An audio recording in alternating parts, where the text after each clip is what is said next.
đã mình ấy thi mà hả hòm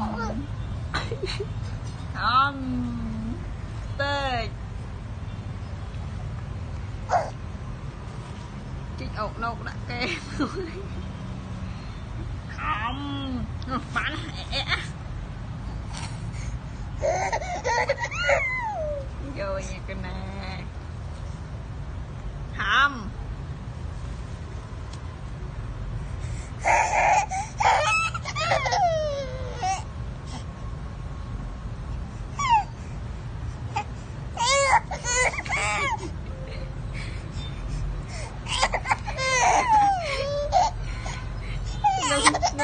nung Facebook kia từ đạo sao mà ai đi bắt cắt từ đạo coi lại đâu hòm cô đi ớt liên ngại nha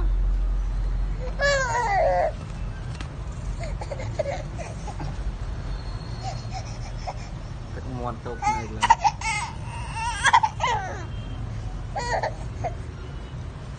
Tức muôn tục này ôi ngại nhau ơi khao được nôm ba mình lên tay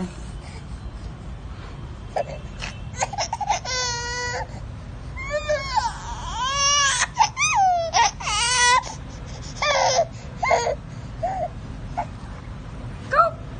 vậy bây giờ khảo nó xịn cho ba đó rồi